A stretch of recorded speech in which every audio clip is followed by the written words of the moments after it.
Good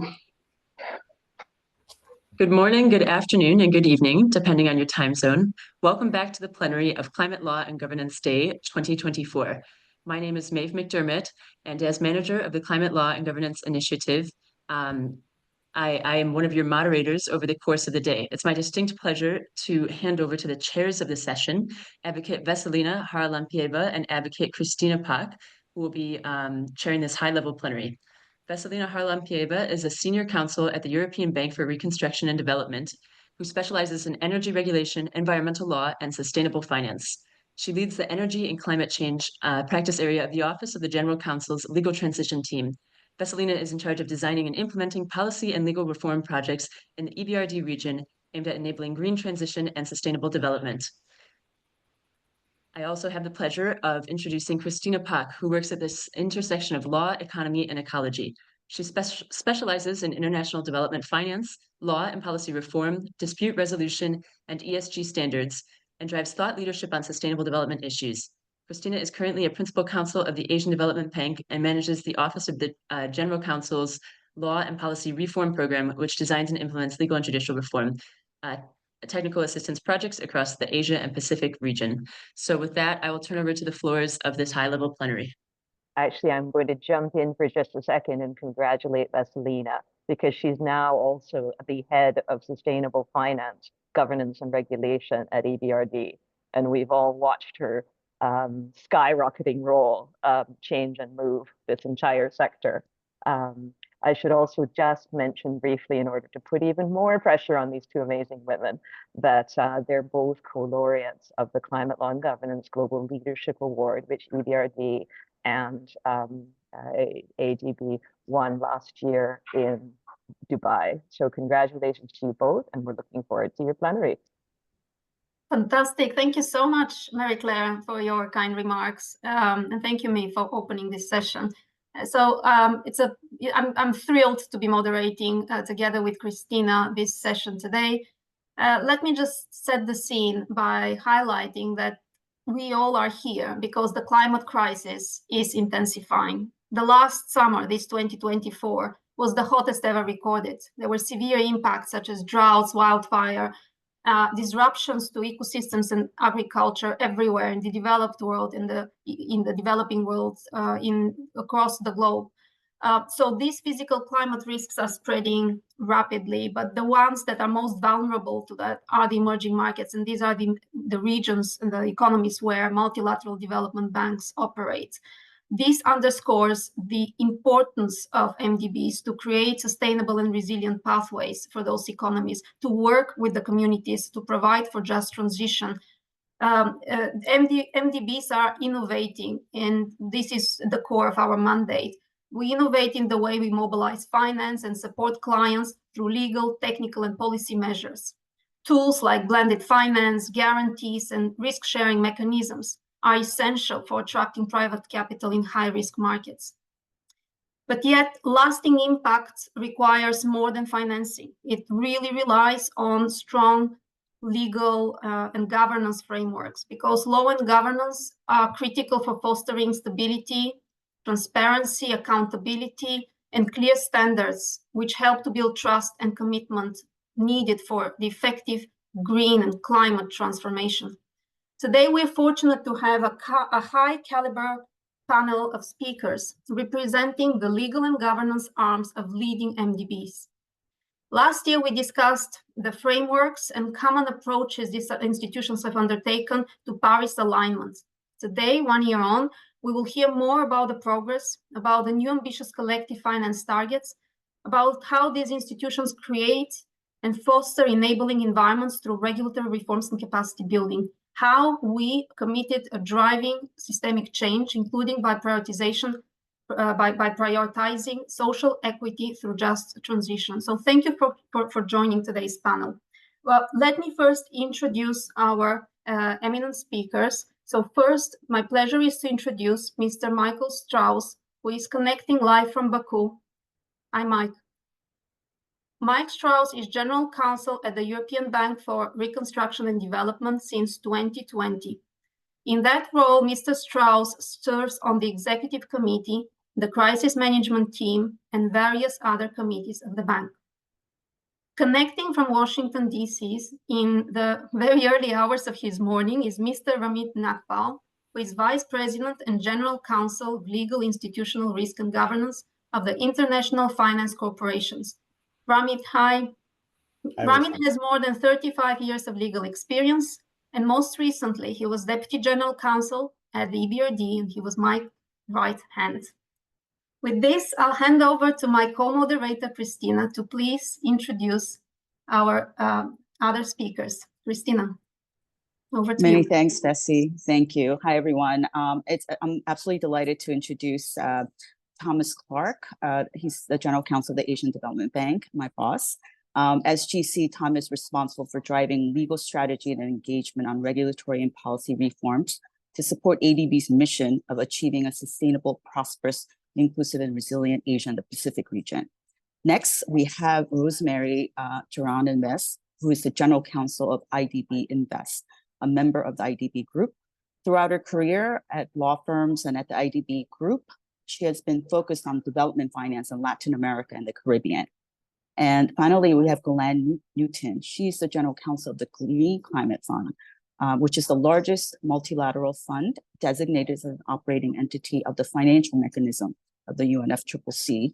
She is a senior legal executive with more than 25 years experience in international development finance organizations. Thanks a lot, Bessie.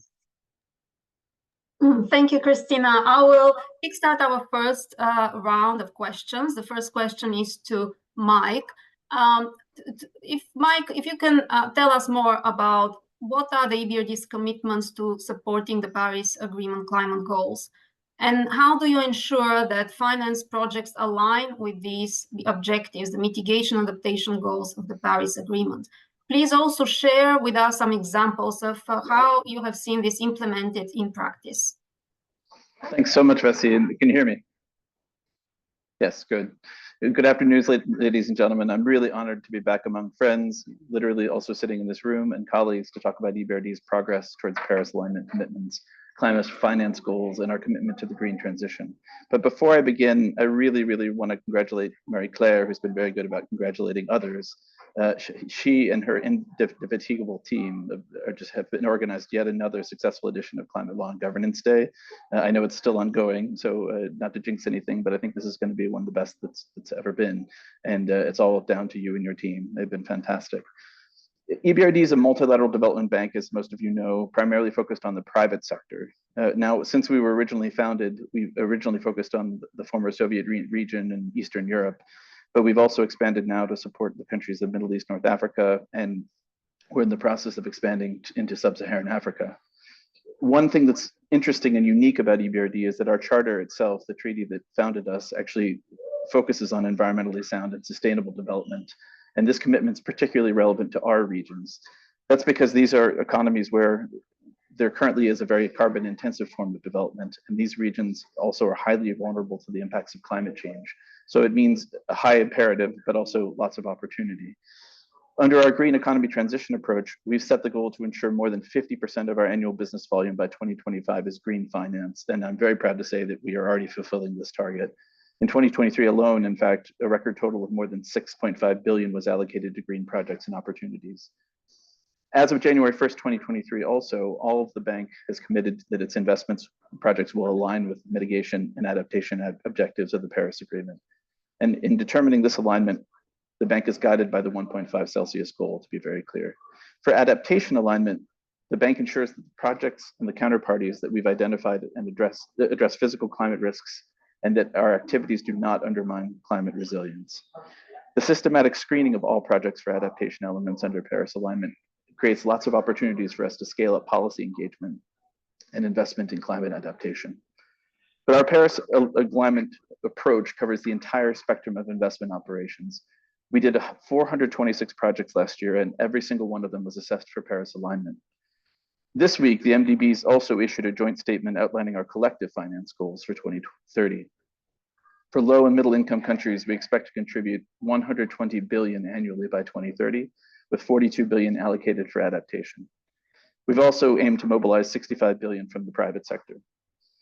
In line with the Paris alignment methodology assessments that I just mentioned, over the next few years, EBRD's cooperation on the climate agenda with its more than 300 partner banks is moving from a use of proceeds model focused more on the use of an individual EBRD loan to a transition plan approach, which focuses on the client bank portfolios. For example, EBRD has launched a climate practices and transition planning program, which is designed to support the financial sector's transition planning. The pilot program launched in Armenia last year, earlier this year, engaged 9 financial institutions with 27 participants through structured expert-led sessions, self-paced learning, and collaborative group working. The program aimed to enhance both individual and institutional capacities to manage climate-related risks and opportunities to contribute to systemic shifts within Armenia's financial sector. Following the success of the pilot program, a similar climate risk and transition planning masterclass series was launched in October this year for the financial sector in Azerbaijan. We're taking a similar approach to working with our corporate sector clients by supporting the improvement of overall institutional practices on climate-related governance, strategy, risk management, and disclosure. For example, EBRD supported Kernel Group, a Ukrainian agribusiness client, in developing a low-carbon pathway by identifying optimal mitigation measures needed to achieve climate targets. The support enabled Kernel to define business impacts of climate risk, analyze mitigation costs, and establish a credible business case to underpin its climate action plan. As a result, Kernel's public disclosures improved, culminating in the publication of their first TCFD-aligned report. Our transition planning support for corporates and financial institutions is designed and consolidated under the bank's corporate climate governance facility. Lawyers in our sustainable finance governance and regulation team and legal department play a critical role in leading the CCG facility. Since its launch in 2022, we already have active engagements in over 17 countries of operations, with more than 50 clients spanning a variety of sectors such as financial, manufacturing, agribusiness, energy, and transport. Our goal here is to ensure that clients have the necessary tools and support they need to identify climate-related opportunities, improve the climate resilience of their operations, and align with applicable national targets. Going forward, we're also expanding the scope of our technical advisory services under the CCG facility in response to client demands and the evolving climate-related regulations and standards, such as including nature-related assistance. Maybe I'll leave it right there.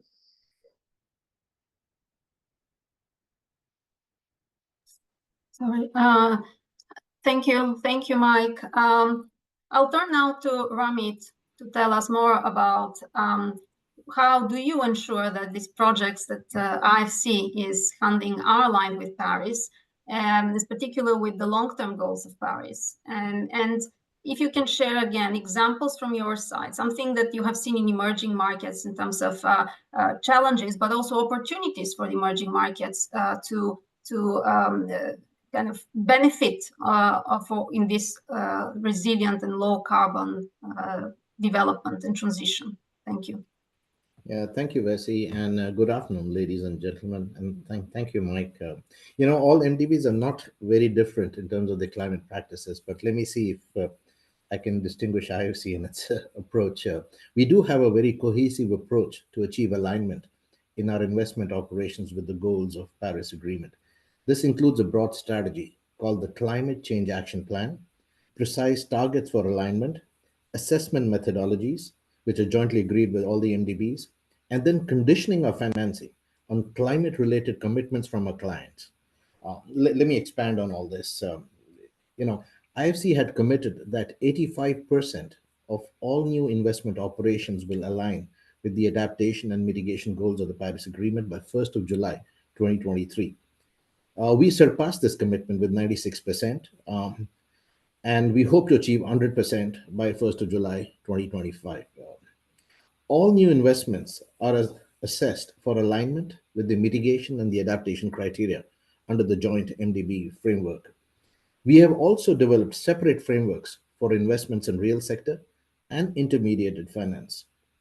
Our approach to intermediated financing depends on whether we can define the use of proceeds, can be transaction-based or counterparty-based. And in case of the latter, we look to improve the corporate practices around climate change. We try to balance emission reductions with adaptation needs through our, what we call the integrated Paris alignment approach. An example of such integrated approach would be in relation to food systems, which account for approximately 1/3 of the global GHG emissions. So IFC's investments emphasize climate impact and sustainable supply chain business models with the focus on low methane agriculture practices and use of agri-tech. Another good example would be IFC's investment to upgrade and expand Turkey's Antalya Airport. We did this with the focus on managing airport's carbon footprint, that is to help improve transport connectivity in a sustainable way. And lastly, one point I'll make is when we assess investments, we may require, for example, as a condition of financing, that the client develop and implement physical risk management system or a GHG accounting system with targets and metrics for decarbonizing its operations. We then document these commitments as binding provisions in the legal agreements for that investment. All that goes a long way in achieving climate in a private sector operations, Vessi. So thank you. Thank you very much, Ramit. Indeed, we work similarly, but of course, we also have slightly different mandates and clients. I think what I wanted to mention is that we more and more work together in order to align our methodologies and how we engage with clients on climate transition. So with this, I would like now to invite Mr. Thomas Clark to tell us more about what the Asian development banks are doing in relation to Paris alignment, and in particular, what legal challenges have you faced in ensuring that the projects are indeed aligned with Paris? And how do you approach compliance with the long-term carbon neutrality goals in your region? Over to you, Tom. Thank you.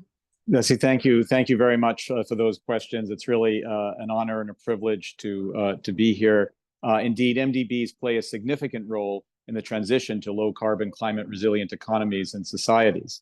By moving toward Paris alignment in our operations, we're also supporting our client countries with their Paris Agreement ambitions. Now, I think a lot of us are aligned in our approach to alignment, so I don't want to, claim anyone, has some special sauce, but, we all have slightly different flavors, let's say, and ADB's approach in assisting our clients to get to net zero is multifaceted, including helping to establish an enabling policy and legal environment. I mean, that's something where going upstream is really critical to make sure that we're doing the capacity building that we need to do with our clients so that they can help themselves to become aligned. And a lot of that is what I would call in the area of thought leadership. It's in the area of, not just giving money, not just giving support, but being a solutions partner. So, for example, through policy-based loans, encouraging the passage of new laws and regulations, through policies to strengthen their commitments to carbon neutrality goals, to strengthen capacity of government agencies through our technical assistance support. We have a very active,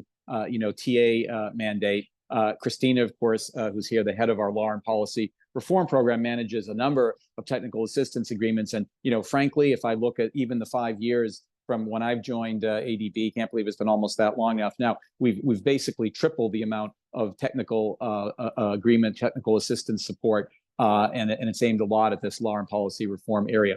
And that is aimed to help them create, is relevant here, carbon markets via our advisory functions, supporting their mitigation and adaptation goals through financing support in our sovereign and private sector windows. Now, you mentioned legal challenges, and nothing good gets done without having to face down a lot of challenges. So addressing the legal challenges associated with aligning our projects with the Paris Agreement is, of course, paramount as well. And here, ADB's commitment to climate action has really become an integral part. I mean, you see it in the speeches that our president Asakawa has given. It's integral to our mid and long-term goal. Perhaps it's best encapsulated in our climate ambition to provide $100 billion in cumulative climate financing from our own resources by 2030. So again, that's from our own balance sheet, our own resources, not even including what we're looking to mobilize, through co-financing or through mobilizing private sector financing as well.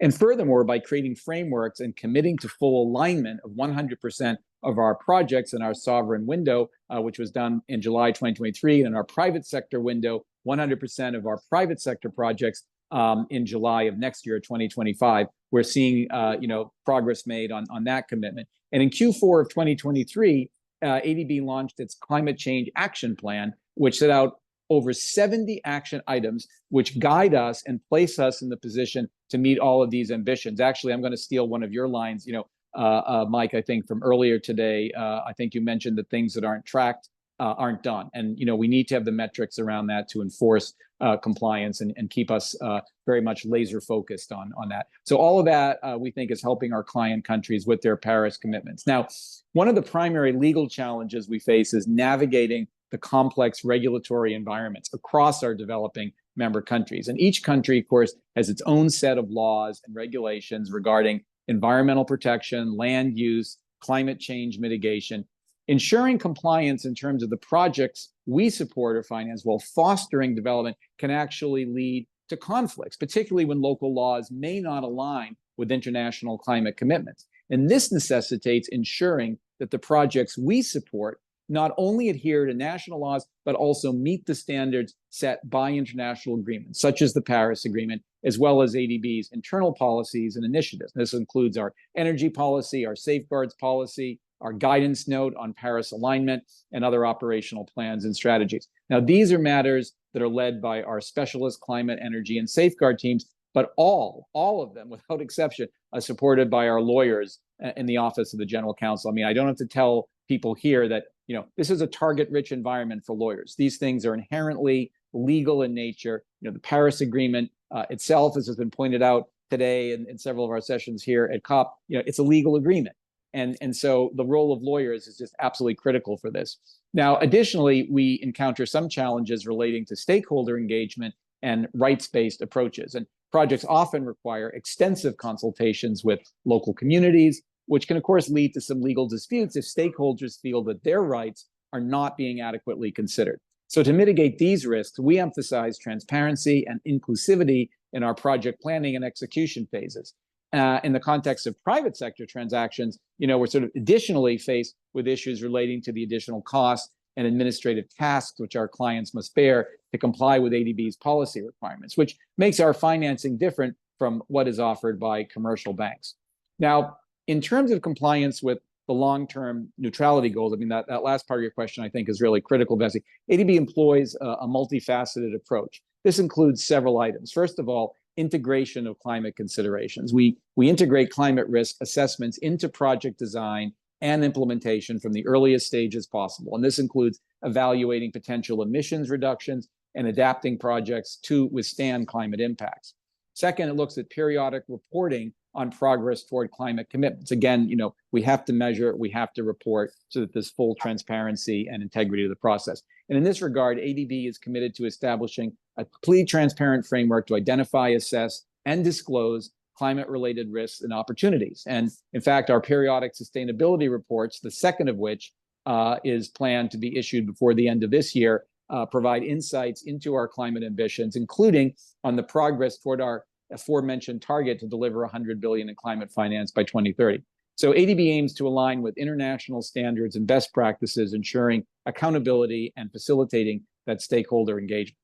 Third, we look at, and again, this goes a little bit back to the LPR point, you know, capacity building and knowledge sharing. We actively participate in forums like what we're doing right here this week at COP29 and other capacity building and training forums through our law and policy reform program. And the point of this, really the raison d'etre of this, is to exchange knowledge about best practices in climate finance and government. I mean, you can look at some of the things that we've done, for example, supporting the multi-volume set on, you know, coming soon to a court near you. It's like, it's amazing what you do when you actually educate, you know, the judiciaries around here, because some of them are resource constrained. And, you know, we're providing some of the materials that shows that they're not alone. Here are other courts, not just in the US or Europe, but other courts in your region, other developing member country courts that have addressed some of these issues. And by sharing that knowledge, we really create a community of law, and we bail, you know, many of the courts in here to evolving global best practices. So we feel that's an important part of our capacity building.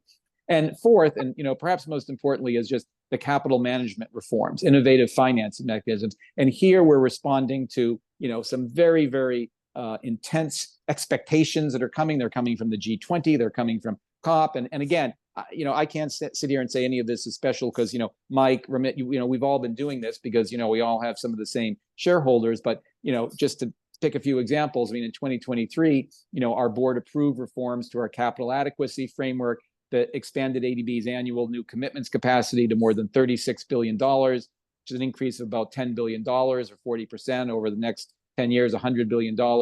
That expansion of available funds will significantly enhance ADB's ability to help the region tackle climate crisis. In addition, and again, I'm speaking just a few days after we had the big legal kickoff and launch of it here on Tuesday in Baku, the establishment of the Innovative Finance Facility for Climate in the Asia Pacific This is allowing us to leverage financial support from our shareholders through the provision of guarantees to ADB covering payment defaults in respective portfolios of ADB sovereign loans. And these guarantees, of course, then will allow us to release parts of capital currently allocated to those loans. And with the released capital, ADB can then enter into a number of new sovereign and non-sovereign climate loans, amplifying ADB's support of climate action in its developing member countries. With the guarantees, and of course this week, it was announced the US, Japan, the UK, Sweden, a number of other countries, Canada have brought in guarantee power of $2.5 billion. And given that leverage, this is going to allow ADB to free up an estimated $11.5 billion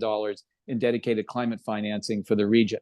And lastly, I'll just mention that, furthermore, earlier in the year, the Asian Development Fund, which is ADB's largest source of grants for ADB's poorest and most vulnerable member countries, completed a $5 billion replenishment covering the period 2025 to 2028. And so the ADF will continue to play a critical role in supporting climate adaptation operations and disaster risk reduction, particularly in small island developing states, which, as we all know, are particularly vulnerable to climate change. Many of these, the existential climate crisis is really existential for them. Many of them could disappear literally under the waves at the end of this century if progress isn't made. So in conclusion, let me just say that while the path toward aligning ADB's projects with the Paris Agreement presents significant legal challenges, our proactive strategies rooted in compliance, transparency, and collaboration and reporting position us well to meet these challenges. And the ongoing dialogue at events like this Climate Law and Governance Day during COP29, we're very hopeful will further enhance our capacity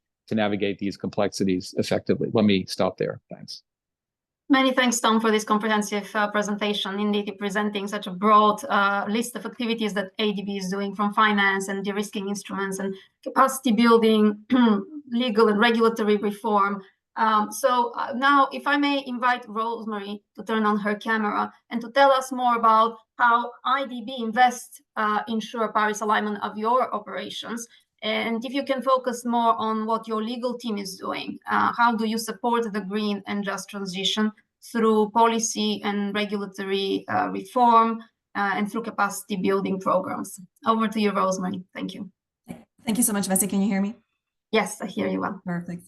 So first of all, thank you. It's a pleasure to be here and to be participating in this panel with my colleagues and to be following on so many impressive accomplishments by the institutions, as Ramit, Tom, and Mike have talked already. So for IDB Invest is a private sector arm of the IDB Group. And as part of the IDB Group, we've applied our Paris alignment commitment to all our new operations starting since January 1, 2023. I think it's important to say from the outset that this continues to be a process of learning and improvement, from operationalizing our methodologies to how to best support the clients within the constraints of the institution. So like the other institutions represented on this panel, we apply the MDB common methodological principles as we look at Paris alignment, but we've also developed with the IDB what we call the IDB Group Paris alignment approach, which contains a set of principles and more specific technical guidance to carry out these assessments in a variety of sectors that we focus on, particularly in infrastructure, energy, water, sanitation, also looking at manufacturing, digital economy, and operations of financial institutions. And like others, we carry out this assessment on all of our loans and guarantees, equity, investment grants. And we take into consideration accepted decarbonization pathways, while acknowledging that there are institutional capacities and national realities. So like others, we also consider national priorities as reflected in the NDCs and long-term strategies of our different countries. In terms of the assessments, we have linked Paris alignment with our environmental and social due diligence process, and our sustainability policy, which is relatively new, has explicit climate change commitments on both physical and transition risks. In terms of disclosure, we publish the results of the Paris alignment analysis as part of our environmental and social review summary before we present our projects for approval internally to our board.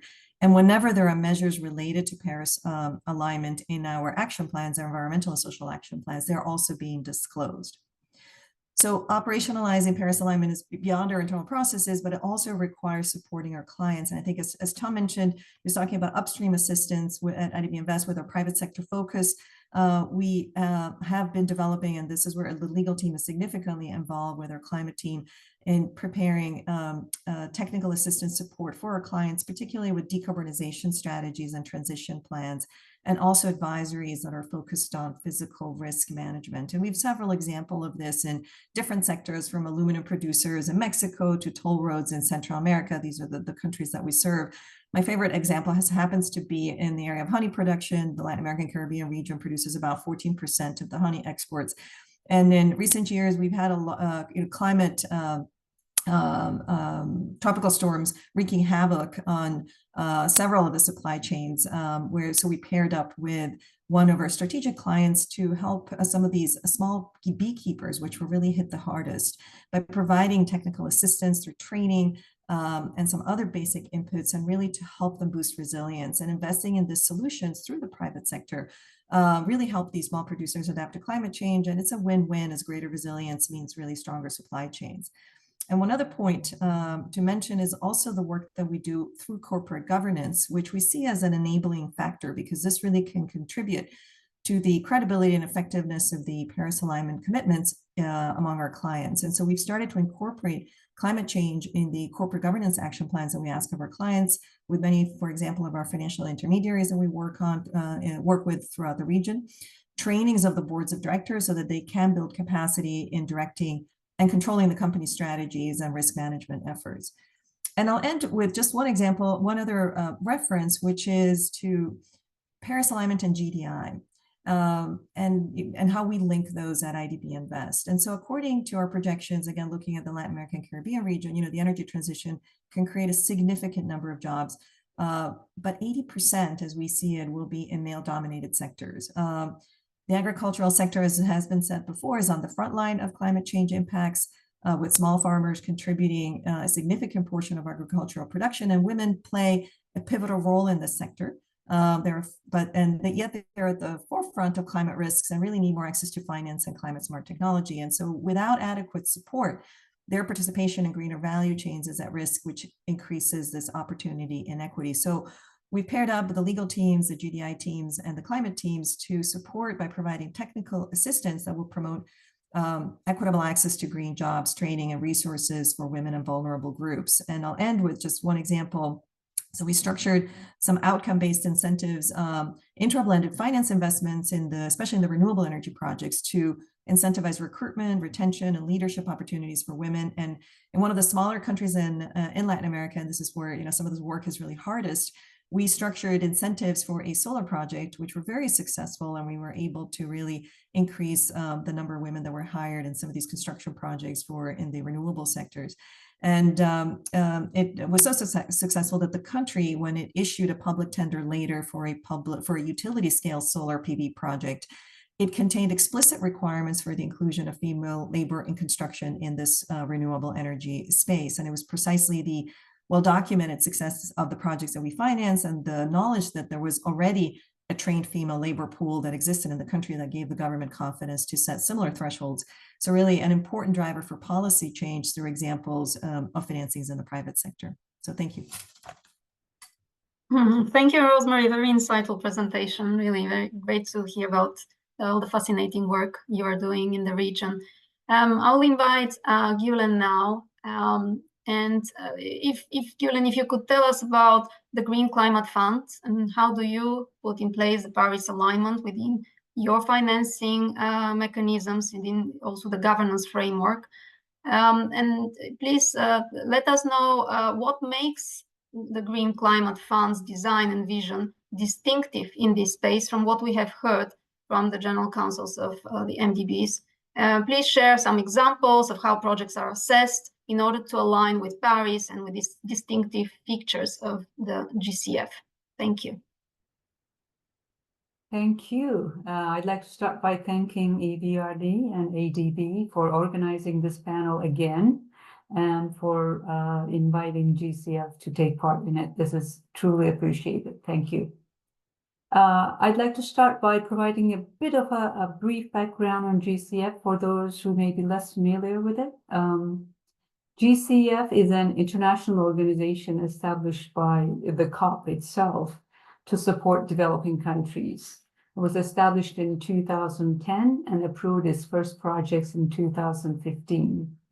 Total portfolio value as of now is $61.5 billion, which includes $16 billion of GCF's own financing, with the rest being the co-financing mobilized.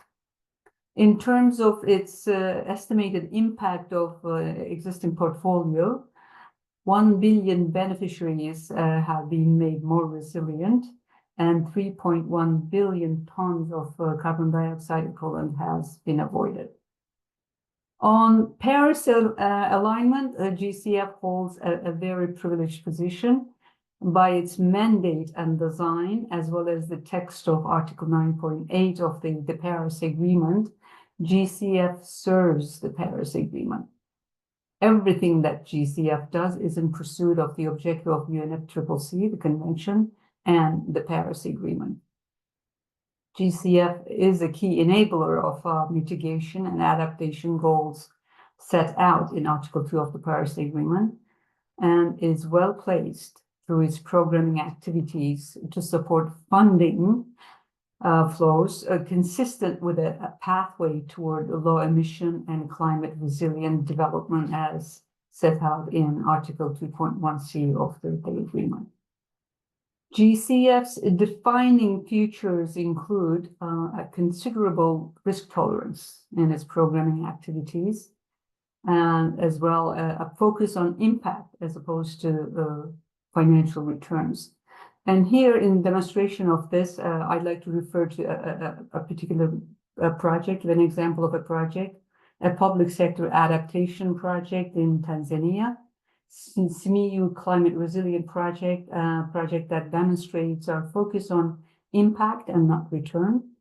Water supply is a major challenge in the SMEU region, where only about 20% of the urban and 40% of the rural population have access to clean drinking water. At the same time, the region is heavily dependent on agriculture, as well as the economy itself. 75% of the economy and 80% of employment is dependent on the sector. The GCF grant will help to strengthen government's community-based adaptation planning and to improve the climate resilience of water supply infrastructure, sanitation services, and agricultural practices. The total value of the project is 185.5 million, of which GCF's share is 111.4 million in grant funds. Another feature is the requirement in the GCF's governing instrument, its charter, in ADB terms, to balance funding between mitigation and adaptation. In grant equivalency terms, adaptation finance is 57% of the GCF portfolio as of now, which is a much higher ratio than other AFIs. And again, for this, I'd like to refer to another project, an example of a major adaptation project with innovative financial instrument features, such as new asset class and local currency risk hedging in South Africa. It's a public sector adaptation project, climate resilience through South Africa's water reuse program, approved earlier this year. The project aims to establish and operationalize a national water reuse program that helps address water scarcity issue by transforming the country's wastewater system. The innovation element here, for the project purposes, water will be treated as a new asset class to unlock future economic growth while protecting scarce water resources. A part of GCF funding package will be dispersed to create a reserve fund, which will cover some local currency foreign exchange risks of the project. The total project value is $1.5 billion, and GCF financing is $235 million. All these features enable GCF, both in public and private sector, to provide financing at a scale and level of concessionality that most of the market participants cannot, either because of political, country, market risk, or technology risk, or because the rates of return are not sufficient to cover a market participant's cost of funding. They also enable GCF to accept considerable project risk, project level risk, where the opportunities for impact are clear, as well to provide early stage risk capital, patient capital, all of which can also de-risk investments and crowd in private sector partners. 50 by 30 vision, as announced by the executive director of GCF at last year's UN General Assembly, builds on this risk appetite, setting GCF as an organization that is able to manage effectively a capital base of $50 billion by 2030. To enable this, GCF intends to enhance support for the most vulnerable people and communities, mobilize private sector participation and investments at increasing scale, prioritize broad-scale system transforming programs over isolated projects, and to reinvent the partnership model, including the accreditation processes, as well to expedite project review and approval processes. Every project and program undertaken by GCF undergoes a thorough assessment against the fund's vision and priorities, as well as the 6 principal investment criteria, which I will list here as impact potential, paradigm shift potential, sustainable development potential, needs of the recipient, country ownership, as well as effectiveness and efficiency. In addition, the Secretariat of GCF also considers the project risks, ensures these are within acceptable tolerance level, and weighs these against the opportunity for impact. And for this, again, I would like to refer to another project as an example of focus and impact in fragile and vulnerable countries despite risks. And this is also a public sector adaptation project in Somalia, climate resilient agriculture, which focuses on most vulnerable. 49% of the population is undernourished in Somalia because of the very low agricultural productivity on rain-fed staple crops. GCF grant, in this case, is appropriate to address the urgent needs of the country to cope with climate change. GCF grant is $79.7 million, and total financing for this project is $94.9 million. As to the governance framework of GCF, it's the most unusual amongst the IFIs operating in climate finance space, to the extent that it has equal split of developed and developing country constituencies on its board. Low-income developing countries and small island developing states are separately represented. And civil society and private sector observers attend our board meetings, are part of our board meetings, representing both the developing as well as developed countries. So I'll stop here and thank you. Thank you, Gülen. Thank you for explaining how GCF works. It's really helpful, and also for bringing to life.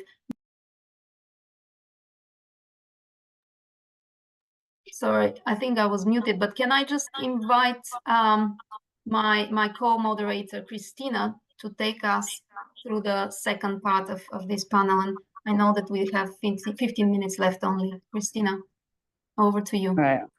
Thanks, Vessi. Many thanks to the General Counsels for a great Many thanks to General Counsels for a great first round, and Vessi for expert moderation. We will start the second round with Rosemary. So Rosemary, to get to trillions needed, mobilizing private capital is critical to scaling up climate finance. How does IDB invest structure financial instruments such as blended finances or guarantees to attract private sector participation in climate projects, especially in developing countries of high-risk markets? Thanks. Sure. Thank you so much, Christina. I know that we have a little time, so I'm going to try and keep the intervention brief. So I think just a few things to mention on the mobilization of private capital. I think 2 words, local currency. I think local currency is critical to help really bridge financing gaps for climate projects. It increases project viability by lowering lowering currency risk, and it also enables broader participation from the local markets and stakeholders, which is really essential for scaling climate finance effectively. So just to give a few examples, we've been working a lot with credit guarantees for local currency financings. We had a client in a large country in the region where we helped them finance a solar projects through the issuance of bonds in the local markets. And this project was one of the first large-scale PV projects to be financed on a project finance basis. And our participation through the guarantees, allowed the project to secure long-term financing. It was more than 16 years, which is not available from commercial banks. Through the issuance of the debentures that we guaranteed, all in reais, which is a local currency in Brazil. This is a country that where we were doing the project. And the alternative there for the client would have been short-term construction financings with completion guarantees, again, given the limited supply of long-term financing in local currency. And so we ended up wrapping this issuance with our guarantee, which was rated very well at AAA locally, A+ by Fitch. And so by doing this, we were able to foster the growth of the capital markets in Brazil, enabling the mobilization of new sources of liquidity into climate finance. Other tools that we'd use, of course, blended finance. I think all of the institutions work heavily with blended finance, and we ended up financing a project that involved the use of innovative technology, in this case, again, in the solar area with bifacial solar panels. And at the time, there was very limited information about the technology and its efficiency, and we decided that despite these uncertainties, we wanted to proceed with the financing. And we used blended finance because it provided flexibility in case there was technological underperformance, essentially absorbing some of the production risk. And once you incorporate these kinds of structures in the financings, you are really better able to attract other investors to provide financing with you and support the development of innovative technology solutions in this space.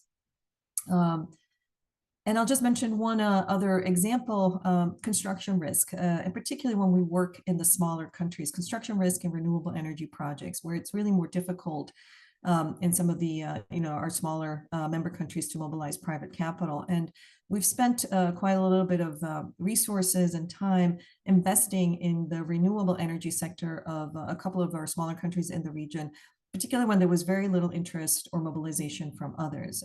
We took construction risk, and once the projects were operational and, as we call it, de-risked, because you're getting through some of the tougher phases of the financing, we facilitated the issuance of project bonds that allowed us to exit and mobilizing other investors from the capital markets. And so we call these structures B-bond structures, where essentially we sell a participation in our financing to an issuer that taps the international capital markets, primarily among institutional investors who find our umbrella to be an important component for their decision to invest in these types of projects. And for our member countries, these B-bond structures promote the ability of their assets to be internationally financed by institutional investors who traditionally would not participate in these markets.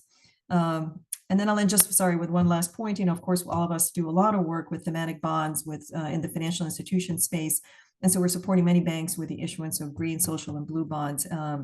And we recently did a fairly large thematic bond that was focused on biodiversity projects in Latin America and the Caribbean. And so I think the work that we do, particularly in the capital market space, is very relevant to the mobilization of private capital. Thank you. Thanks, Rosemary. Certainly, it sounds like IDB has a huge suite of toolbox of different mechanisms. So now we'll turn to Tom. Could you give us some insight into how ADB balances the urgent climate action with long-term financial viability of the green transition projects, especially in developing countries? Yeah, thank you. Thank you very much, Christina. This is really an important question. Balancing the urgent needs for climate action with the long-term financial viability of green transition projects is a critical challenge for ADB, as I imagine, brother. So some insights into how we navigate that balance. Well, first of all, on the one side of the scale, the urgent need. I think I just, in the interest of time, I want to be super quick here.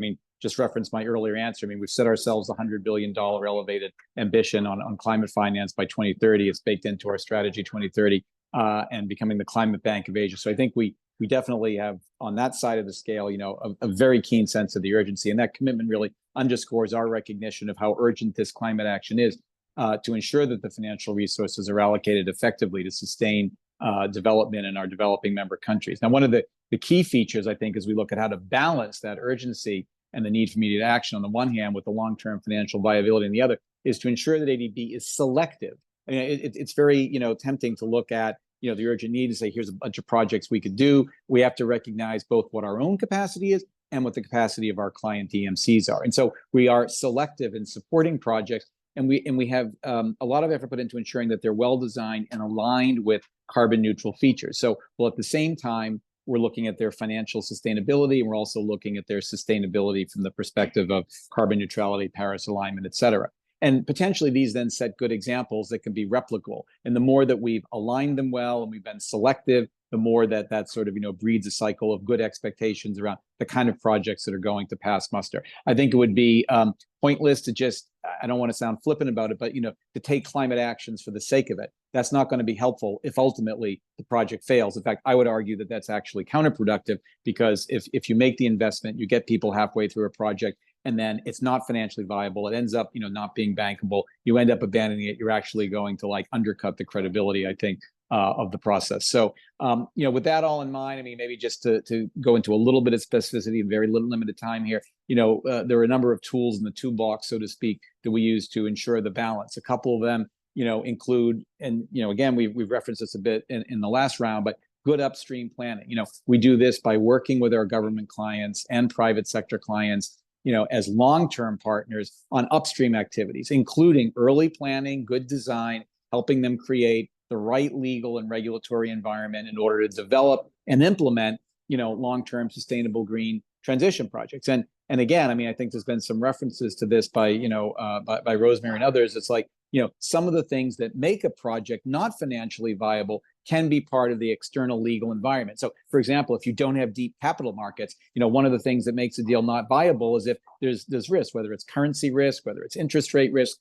Having the deeper capital markets that would afford, say, hedging instruments that could help to offboard some of those risks on the private sector financial markets. Those are key tools, and so that's one of the areas that we focus a lot on, is deepening capital markets, just as an example. And then, of course, the other panoply of good, sound legal and regulatory certainty and predictability, rule of law, which is so important, I think, both directly and indirectly, to making projects financially viable. Second is, we work with our clients on midstream activities. This is, mainly advisory work to support our governmental clients on bankable and sustainable green projects, help them to understand at the earliest stage possible, what's going to render something not sustainable. And of course, projects that can be tendered out to the private sector. This is important because, again, we've talked, this week so much about how, everything we're doing times 10 is still a small part of the financial firepower that needs to be brought to bear.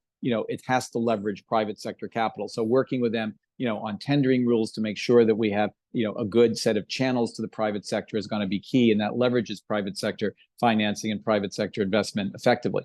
And then third, I would say, on the downstream side, a lot of the blended finance toolkit, and again, I'm speaking really here, not just for ADB, but I mean, we all do this. We all have a good approach. We use the blended finance, rules that we've developed, because we don't want to be distorting the market. We don't want to be cannibalizing the private sector, but basically how we can support these green projects, through both our sovereign and private sector windows, and basically facilitate co-financing from other sources of financing. Now, that includes concessional public sector sources and private sector sources. So again, we're looking to sort of an all-in approach. And we use blended finance, to basically make the project sustainable, improve the sustainability. I mean, I could take an example like of our monsoon wind project that we did, in Laos, last year. A very good example of where it was a very good project, but it had, a couple of externalities, a couple of risks, but we could address those. We could use cash collateral, like using concessional grant money to cash collateralize, basically FX hedges. And that, basically bailed in a number of people saying, this deal looks good. It looks bankable, sort of like on a domestic basis, but, we don't want to take currency risk. We don't want to take the FX volatility. So, we can play a role by bringing these tools and making projects that might otherwise not have been, sustainable. Now, the bank, of course, recognizes that limited public sector funds have to be strategically deployed to catalyze the significant amounts of private capital. It can't just be throwing a bunch of stuff up against the wall. We've got to be selective. And this approach is really essential for scaling up investments in in the green transition projects and ensuring their sustainability over the long haul. And again, I don't want to repeat, but creative, innovative platform. That's probably the fourth piece here. I've already talked about IFCAP. I mean, that's one of our tools. We have a number of other things we've been looking at. I'll mention briefly the energy transition mechanism, because this is a really innovative initiative that brings together concessional funds and private sector participation aimed at accelerating the transition from coal to at least cleaner fossil fuels, like high efficiency gas, or of course, renewables. And the more that we can do to sort of accelerate the retirement of coal, the better, using mechanisms like this. So this multifaceted approach really allows ADB to accelerate climate actions and financing whilst ensuring financial sustainability for the projects involved. And we hope this sets, good examples. And, just the last thing, I would say is it's not just financial viability, but it's also looking at the sustainability from a safeguards perspective. So all that we have in our toolkit around safeguards, around accountability mechanism, that's kind of part of the puzzle here too. But let me end there. Thanks. Thanks, Tom. I think we have 3 minutes left, and there's just so much the MDBs are doing to drive climate action. But perhaps we could end by turning to Mike, Ramit, and Gülen, just to give us a few concluding remarks to this session. Thank you. Thanks so much, Christina. I promise to be super, super brief. But the 2 points I wanted to underline, one of which Tom already partially touched on. The first is public finance versus private finance. I think those of you who have already received this week's issue of The Economist will see that they've just raised some really interesting questions about how much we really do need to raise in public finance and private finance for the climate. The good news is that their estimations are that much lower than we actually think. The bad news is that it's still an enormous, enormous sum. And we as institutions are designed, particularly the ones with the private sector focus like EBRD, are designed in a way to leverage that finance. EBRD did 7.4 billion euros worth of its own finance for climate this year, but we mobilized 26.7 billion. So it's about almost a 4-to-1 ratio. That is still a drop in the bucket, but it's still, that's what we need to be doing. The second point I wanted to make is just to remind us of what types of innovation we can talk about as lawyers to work with the private sector to get this mobilization. There are 3 types that come to mind, and I'll just mention them rather than giving examples of what we've done. The first is capital markets work, green bonds. We at EBRD are both investing in green bonds ourselves, but also working to get to help others issue their own green bonds. The second is climate resilient debt clauses, which I think Tom alluded to, which are the opportunity for our borrowers to be able to defer payments on sovereign debt in the scenario where there has been a climate incident, which I think has been pioneered in some ways by IDB and Rosemary and her team. And then the third point is Tom alluded to as well, which is platforms, country platforms. We are helping North Macedonia decarbonize and reduce its reliance on coal by installing 1.7 gigawatts of non-coal power there. We're working for similar platforms in Turkey and also in Egypt. We hope to be doing more in Central Asia as well, where we'll probably be working with some of the people around the table. So I'll leave it at that. Can we hear from you, Gülen and Ramit? Okay, so I'm going to try to rush through. Bear with me. The private sector engagement is one of the main focuses of 50 by 30 vision and our strategic plan 2024-27. As of now, private sector projects comprise 37% of GCF portfolio by amount. Our main objective under the private sector strategy is to catalyze private climate finance in a manner fully aligned with country-driven approach to meet developing countries' needs and objectives of our strategic plan. We aim upscaling climate finance investments in private sector in a manner that's aligned with our principles by using in particular the following practices. We engage a wide range of stakeholders and beneficiaries, from the smallest countries and communities to biggest IFIs and MDBs. In fact, all of the panelists here that represent MDBs are partners of GCF in that sense. Just recently, an EBRD project co-funded with GCF was approved at the board, Greening Financial Systems, Delivering Climate Finance for All, which aims to achieve a systemic transformation of financial sector in 13 countries by providing concessional financing for climate change mitigation and adaptation projects for small and medium enterprises, housing associations, municipalities, public utilities, and others. So well done, EBRD. We make investments in mitigation and adaptation projects more attractive to grow in more investors and benefit the most overlooked beneficiaries. We invest into private sector interventions that can have systemic impact, are replicable and sustainable.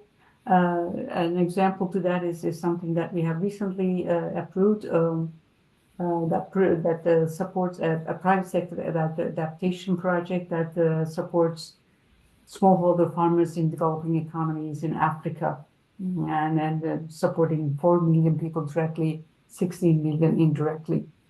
We're driven by principles of country ownership, and our recently revised risk appetite statement enables us to tolerate innovation of customized financial instruments. Initially, concessional loans and grants were at the heart of GCF, but increasingly we use equity participation, including adaptation in adaptation projects. Equity is now approximately 12% of the entire GCF portfolio.